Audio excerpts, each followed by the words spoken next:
Attends-nous vraiment la venue de Jésus? 2 Pierre chapitre 3 verset 12. Il est écrit: tandis que vous attendez et hâtez l'avènement du jour de Dieu, à cause duquel les cieux enflammés se dissoudront et les éléments embrasés se fondront. Nous voyons de nos jours, que les gens du monde, et il y a aussi des enfants de Dieu, qui sont dans la distraction, ils n'attendent pas la venue de notre Seigneur, mais se préoccupent des choses de la terre.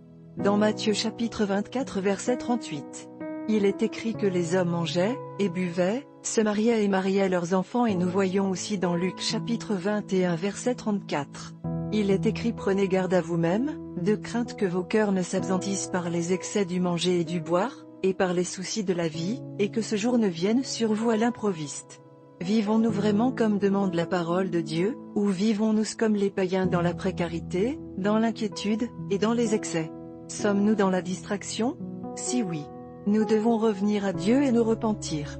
Jésus a dit de veiller et de prier, car il sait que nous sommes en proie de tomber et de rester dans notre état charnel. En tant que chrétiens, notre devoir, c'est d'empresser la venue de Jésus. Comment attendons-nous la venue de Jésus? Premièrement, nous devons avoir Christ pour modèle, et cela en ce que nous disons et faisons. Aussi en évangélisant, car Dieu veut que tous soient sauvés et parviennent à la repentance. Nous devons aussi évangéliser à chaque opportunité que nous avons, notre vie doit être un témoignage, et nous devons être des modèles en parole et en conduite. En faisant ces choses, nous hâtons la venue de Jésus, qui est l'enlèvement de l'Église. Nous voyons Jésus de son côté, hâter sa venue. Premièrement, il a envoyé son esprit pour nous aider à nous préparer. Et aussi dans Matthieu chapitre 24 versets 32 à 33. Il est écrit: instruisez-vous par une comparaison tirée du figuier. Dès que ses branches deviennent tendres, et que les feuilles poussent, vous connaissez que l'été est proche. De même, quand vous verrez toutes ces choses, sachez que le Fils de l'homme est proche, à la porte. Jésus est à la porte, et il a hâte de venir prendre son épouse. Comme un jeune qui a hâte de voir sa fiancée, mais doit attendre l'approbation de son père. Il y a un autre verset qui nous montre que Jésus hâte sa venue, Jean chapitre 14 versets 2 à 3. Il est écrit: il y a plusieurs demeures dans la maison de mon père. Si cela n'était pas, je vous l'aurais dit.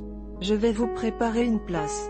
Et, lorsque je m'en serai allé, et que je vous aurai préparé une place, je reviendrai, et je vous prendrai avec moi, afin que là où je suis vous y soyez aussi. Nous devons à notre tour hâter la venue de Jésus, et nos amours, comme il est écrit dans Jean chapitre 15 verset 9, nous devons demeurer son amour. Notre amour pour Dieu ne doit se refroidir et nous ne devons pas abandonner notre premier amour qui est Jésus.